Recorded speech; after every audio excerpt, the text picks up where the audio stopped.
তোমরা সবাই কেমন আছো বলো। আমি তনুশ্রী তোমাদের সামনে নিয়ে চলে এলাম আবারও একটা নতুন ভিডিও দেখার জন্য সবাইকে অনুরোধ রইল। তো প্রথমেই বলে নিই, এটা আজকালের ভিডিও না, এটা হচ্ছে অনেক দিন আগেকার ভিডিও, রান্না পুজোর। তো দেখতেই পাচ্ছ। তা প্রথমেই তোমাদের কাছ থেকে একটু ক্ষমা চেয়ে নিচ্ছি, ভিডিওটা পোস্ট করার এতটাই লেট হয়ে গেল, কারণ সময় পাচ্ছি না এডিট করার, বা এডিট করে যে ভয়েস দেবো সেই সময়টা হচ্ছে না, সময়ের থেকে বেশি আর কি আশেপাশে এত গান বাজনা চলছে যে সুযোগটা হয়ে উঠছে না। তো অনেক কষ্ট করে একটু সুযোগ পেয়েছি, তার মাঝে করে নিচ্ছি। দেখতেই পাচ্ছ প্রচণ্ড বৃষ্টি হচ্ছে, রান্না পুজোর দিন কিন্তু প্রচণ্ড বৃষ্টি হয়েছে। শুধু রান্না পুজোর দিন না, আগে থেকে বেশ এক সপ্তাহ ধরে প্রচুর বৃষ্টি হয়েছে। আর যেহেতু আমরা বাড়িতে ছিলাম না, রান্না পুজোর দুদিন আগে বাড়িতে এসেছি, তো এসে প্রচণ্ড কাজ পড়ে গেছিলো। তো এই যে গাড়িগুলো তো সব ধুতে তো হবে, ভালো করে ধোয়া মোছা তো করতেই হবে। প্রথমে বলেছিল গ্যারেজে নিয়ে যাবে, তো এত হারে বৃষ্টি হচ্ছে, বৃষ্টিতে ভিজে ভিজে নিজেই গাড়িটা পরিষ্কার করলো। আর এখানে দেখতে পাচ্ছ মা উনান বানিয়েছে, মানে আমাদের যেহেতু রান্না পুজো আছে নতুন উনান করে, সেই উনানে পুজোর ভাত করতে হয়। কিন্তু আমার বাপের বাড়িতে এই নিয়মটা নেই, যে পুরনো উনান থাকে গোবর দিয়ে, সেখানেই তারা করে। কিন্তু আমাদের এখানের এই নিয়মটা যে মাটির উনানটা নতুন করে করতে হবে, করে নিয়ে তাতেই আর কি পুজোর ভাতটা বানাতে হবে, এটাই এখানের নিয়ম। আর তো যাই হোক, আমাদের তো আর ঘরে কোথাও মাটির জায়গা নেই, মানে সব তো ঢালাই ফেলা আর কি। যাই হোক, তো যার জন্য মাকে বলেছিলাম ইট দিয়ে বানাতে, তো অনেকটা মাটি ছিল বলে মাই উনানটা বানিয়েছে। তো উনানটা দেখে বলো কত সুন্দর হয়েছে। আর এই যেটা বানাচ্ছে এটা হচ্ছে প্রদীপ রাখার মাটির দেরকো বলি আমরা। তো এই জিনিসটা বাজারে একটা মাত্র, আমরা দোকানে পুজো করব বলে একটা পেয়েছি, দোকানে যেহেতু বিশ্বকর্মা পুজো হবে আর বাড়িতে তো এখানে একটা লাগবেই, তো সেটা মা বানিয়ে নিয়েছে। তারপরে দেখো আমরা চলে এসেছি রাত্রিবেলা, তখন বাজে প্রায় রাত 10টার বেশি। এই যে মা উনান জ্বালছে, মানে পুজোর ভাত বসানো হচ্ছে। আর এবছর আমার হাতে রান্না তুলে দিচ্ছে আমার শাশুড়ি মা, গত কয়েক বছর ধরে দেবে দেবে করে করে আর পরিস্থিতি এমন হয়ে গেছে যে হয়ে ওঠেনি, বা আমরা গত 3 বছর রান্না পুজো করতে পারিনি। একের পর এক, প্রথমে আমার শ্বশুরমশাই মারা যায়, তার বাৎসরিক কাজ হয়ে ওঠার পরেই আমার বাবা মারা যায়, যার জন্য হয়ে ওঠেনি।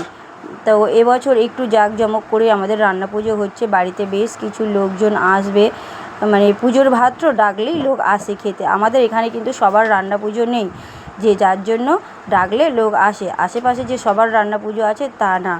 আর এই যে প্রচণ্ড এত হারে বৃষ্টি হয়েছে, পাতাগুলো সব ভিজে আর উনানটাও ভিজে, তো খুব কষ্ট করে পুজোর ভাতটা করতে হয়েছিল। তো দেখো এই যে আমি দাঁড়িয়ে রয়েছি, আমার হাতে পুজোর ভাত, মানে পুজোরটা আমার হাতে তুলে দেবে বলে রান্নাটা আমাদের 2 লোকের হাতে।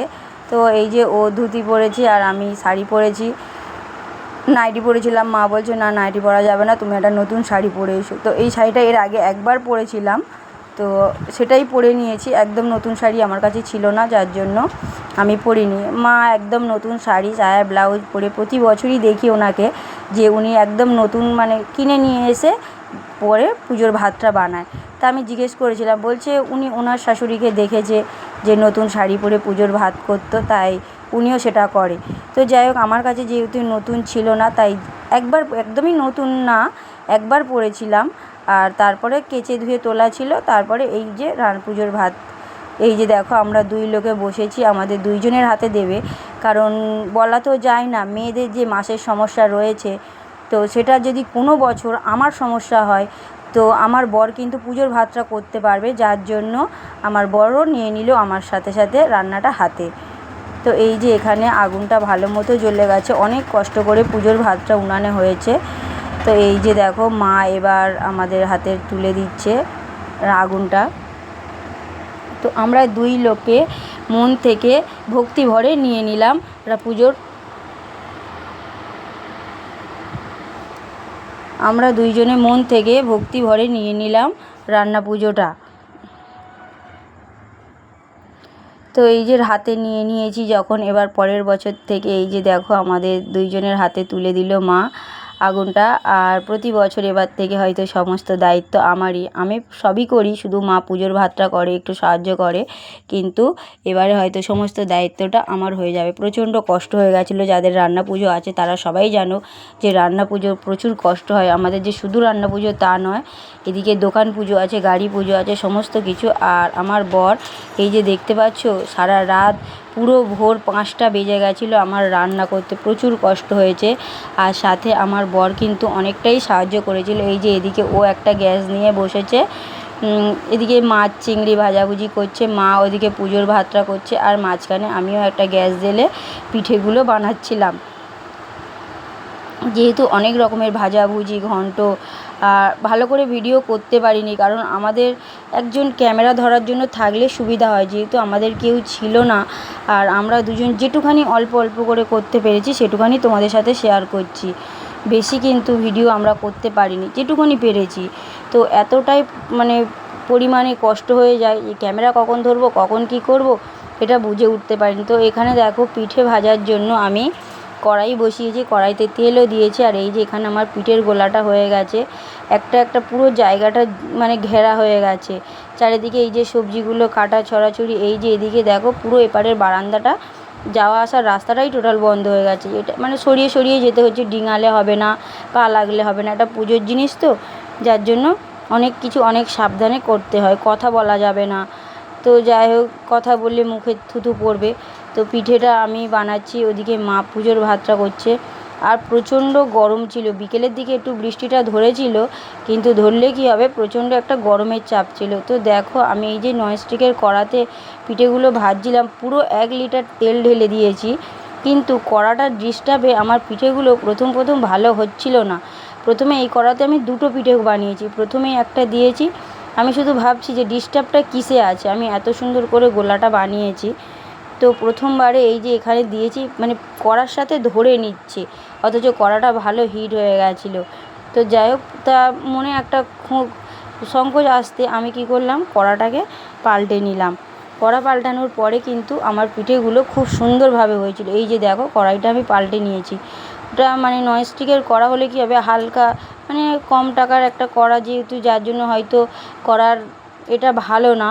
তো আমি তারপর আমার ঘরের দস্তার কড়াইতে আমি পিঠেগুলো করতে এত সুন্দরভাবে পিঠেগুলো ফুলেছিল, এত সুন্দর হয়েছিল, যাতে মানে আমি একটা জিনিস যখন মন থেকে বানানো হয়, জিনিসটা যদি মনের মতো হয় তো সত্যি তার মতো খুশি, মানে সেরকম কি বলবো, কথাটা ঠিক আসছে না, খুশি তো ধরে না, এরকম একটা বিষয়। দেখো পিঠেগুলো দিচ্ছি কী সুন্দর একা একা ফুলে ভেসে উঠছে, অথচ এখানে ওই কড়াই যা তেল দিয়েছিলাম তার হাফ তেল দেওয়া এই কড়াইতে। আর এই যে দেখো কী সুন্দর লুচির মতো সব ফুলে উঠছে। তো ধীরে ধীরে সব পিঠেগুলো হয়ে গেছে, শুধু তেলের পিঠে হয়েছে তা না, নারকেল পিঠে হয়েছিল। তো নারকেল পিঠেগুলো আমার বর, আমি শুধু নারকেলের পুরটা বানিয়ে দিয়েছিলাম, তো সব পিঠেগুলো আমার বর বসে বসে বানিয়েছিল, আর ভাপাতে দিয়ে দিয়েছিল মা, মানে 3 জনে মিলে হয়েছে। তো এই যে দেখো এই নারকেল পিঠেগুলো ও বানাচ্ছে, যে কলা পাতা পেতে ঘরের ভিতরে হচ্ছে, ঘর বারান্দা সব জায়গা জুড়ে হয়ে যাচ্ছে। আর ওদিকে সারা রাত সেদিন আমাদের কিছু খাওয়া দাওয়া হয়নি, পুরো না খেয়ে দিয়ে।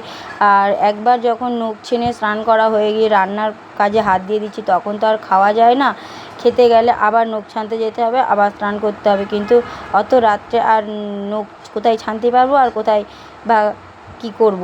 তো যার জন্য আর হয় না, ওটা হয়ে ওঠে না, একবার যখন হাত পড়ে যায় না তখন আর মনে হয় না খাওয়ার কথা। এই যে দেখো 2 দিকে হচ্ছে, আর এই যে এতগুলো সবজি রান্না হবে, ওদিকে পুজোর ভাত, পিঠে আর মাছ ভাজা আমার বর করে ফেলেছে। উনানটা তো এত ভিজে, আর পাতা নাতা এত ভিজে, যার জন্য কিছু আর উনানে হয়নি, শুধু পুজোর ভাতটা। তো তখন ভোর 5টা বাজে, আমার রান্না সব হয়ে গেছে। এই যে দেখো আমাদের রান্নাগুলো কী কী রান্না হয় সেটা একটু তোমাদেরকে বলার সময় হচ্ছে না।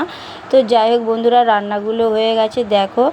তো ভিডিওটা যদি ভালো লেগে থাকে অবশ্যই লাইক কমেন্ট শেয়ার করো, সাবস্ক্রাইব করতে ভুলো না। আর প্রথমেই তোমাদের কাছে ক্ষমা চেয়ে নিয়েছি ভিডিওটা পোস্ট করতে অনেকটা লেট হয়ে যাওয়ার কারণে, এরপরে আমরা রান্না পুজোর কোনো ভিডিও করতে পারিনি। তো পরের ভিডিও আসছে আমাদের দোকানে বিশ্বকর্মা পুজোর, তো যেটুকু অল্প করে করেছিলাম সেই ভিডিওটা আসবে তোমাদের সামনে। যে যারা যারা নতুন আছো অবশ্যই সাবস্ক্রাইব করে দিও। তো তো সবাই সুস্থ থেকো, ভালো থেকো বন্ধুরা, ভিডিওটা এখানেই শেষ করলাম।